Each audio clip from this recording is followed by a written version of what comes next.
ચૈત્ર નવરાત્રી ઉધડી જશે ભાગ્ય, આ લોકો પર મોટામાં મોટો કડાકો। 9 એપ્રિલે શરૂ થશે ચૈત્રી નવરાત્રી। જાણો ઘટ સ્થાપન, પૂજા મુહૂર્ત, મહાત્મય। વર્ષ 2024માં 9 એપ્રિલથી ચૈત્ર નવરાત્રી શરૂ થઈ રહી છે। હિન્દુ ધર્મમાં ચૈત્રી નવરાત્રીનું ઘણું મહત્વ છે। નવરાત્રી દરમિયાન હવન અને કન્યા પૂજા પણ કરવામાં આવે છે। સૂર્યોદય વ્યાપીની એકમ તિથિ છે, પણ બપોરે 2:17 સુધી વૈધુતિ યોગ છે, માટે કેટલાક મત મુજબ ઘટ સ્થાપન અભિજીત મુહૂર્તમાં કરવું યોગ્ય ગણાય। ઘટ સ્થાપન સમય બપોરે 12:20 થી। હિન્દુ ધર્મમાં નવરાત્રિના દિવસનું ખૂબ મહત્વ છે। આ 9 દિવસોમાં દેવી ભગવતીની પૂજા કરવામાં આવે છે। ચૈત્ર નવરાત્રી મંગળવાર 9 એપ્રિલથી શરૂ થઈ રહી છે। નવરાત્રિમાં કન્યા પૂજન અને હવનનું વિશેષ મહત્વ છે। નવરાત્રી દરમિયાન અષ્ટમી અને નવમીના દિવસોમાં કન્યા પૂજા કરવામાં આવે છે। સૂર્યોદય વ્યાપીની એકમ તિથિ છે। નવરાત્રી ઉપવાસ કન્યા પૂજા વિના પૂર્ણ માનવામાં આવતા નથી। 9 એપ્રિલ 2024 મંગળવાર ચૈત્ર માસની નવરાત્રી પ્રારંભ થાય છે।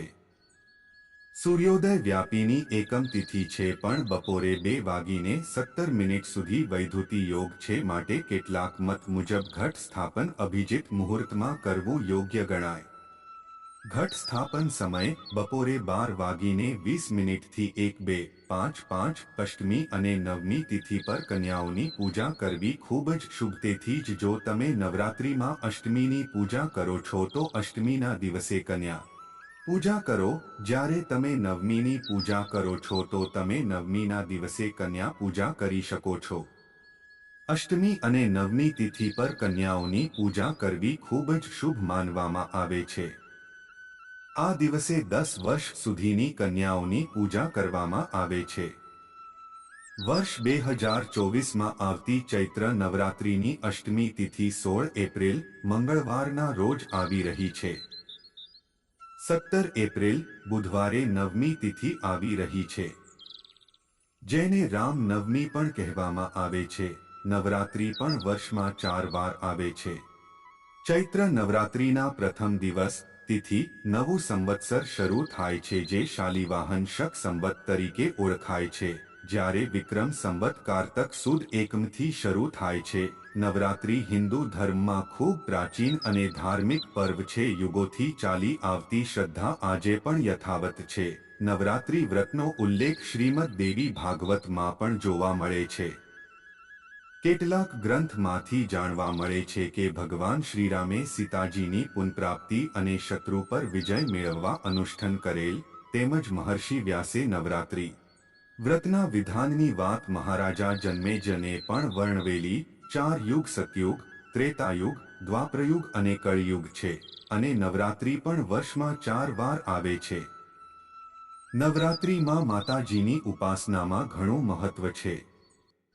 આ દિવસો દરમિયાન સર્વ દુઃખ વિનાશિની ઐશ્વર્ય પ્રદાન કરનારી ભગવતી દુર્ગાની વિવિધ પ્રકારે આરાધના કરતા હોય છે, જેના દ્વારા જીવનમાં રહેલી કોઈપણ પ્રકારની આધિ, વ્યાધિ, ઉપાધિ, સંતાપ દૂર કરવા પ્રાર્થના કરવામાં આવે છે અને માતાજીના આશીર્વાદથી ઉન્નતિ, સદગતિ પ્રાપ્ત કરવામાં આવે છે।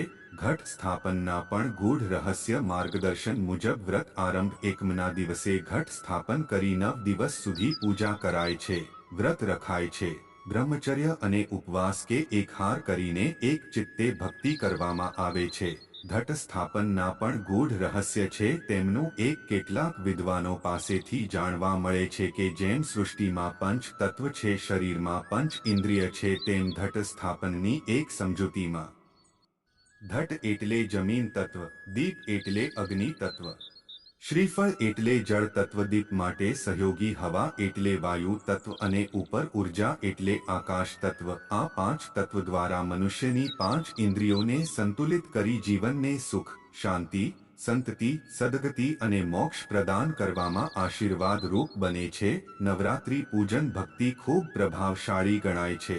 માતાજીના આ વિશેષ દિન તરીકેની મહિમા પણ ખૂબ રહેલી છે. આ દિવસ દરમિયાન કુટુંબના દેવી એટલે કુળદેવીને પોતાના રિવાજ મુજબ નૈવેદ્ય અર્પણ કરવામાં આવે છે, જેથી માતાજી પ્રસન્ન થાય છે અને આશીર્વાદ આપે છે.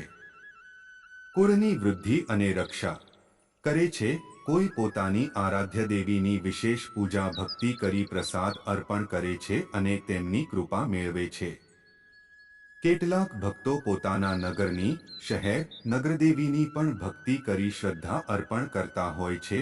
ધર્મ ગ્રંથમાં નવરાત્રિની એક સુંદર વાત પણ સમજવામાં આવી છે કે એક દેશમાં સુશીલ પણ ધનહીન અને પારિવારિક સંતાપ ભોગવનાર એક યુવાન ખૂબ ધાર્મિક વિચારવાળો એક વાર પોતાના તમામ દુઃખના માર્ગદર્શન હેતુ એક વિદ્વાન પાસે માર્ગદર્શન મેળવવા જાય છે. ત્યારે વિદ્વાને માર્ગદર્શન આપતા જણાવ્યું કે ભગવતી દુર્ગાની ભક્તિ, નવરાત્રિ પૂજન કરવું. યુવકે કહ્યા મુજબ વ્રત કર્યું અને દેવી કૃપાથી તેના સમસ્ત કષ્ટ દૂર થયા. આમ આ વ્રતનો મહિમા ખૂબ જ છે.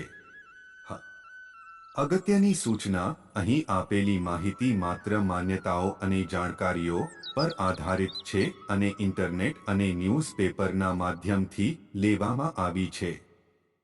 અત્રે એ ઉલ્લેખ કરવો જરૂરી છે કે અમારી ચેનલ કોઈ પણ પ્રકારની માન્યતા અથવા જાણકારીને સમર્થન કરતા નથી. અમે તેની પુષ્ટિ પણ કરતા નથી. કોઈ પણ જાણકારી અથવા માન્યતાને લાગુ કરતા પહેલા સંબંધિત નિષ્ણાંતની સલાહ લેવી જરૂરી છે. અને તમે જે વિડિયો જુઓ છો તે હિન્દુ પૌરાણિક કથાઓ, પ્રાચીન હિન્દુ ગ્રંથો અને લોકવાર્તાઓથી પ્રેરિત છે. આ વિડિયો હજારો વર્ષ જૂના માનવામાં આવતા ધાર્મિક ગ્રંથો પર આધારિત છે. મહેરબાની કરીને નોંધ કરો કે અમારો હેતુ કોઈ ચોક્કસ વ્યક્તિ, સંપ્રદાય અથવા ધર્મની લાગણીઓને ઠેસ પહોંચાડવાનો નથી. અમારો વિડિયો પસંદ આવે તો લાઇક, શેર, સબસ્ક્રાઇબ કરજો. ધન્યવાદ મિત્રો.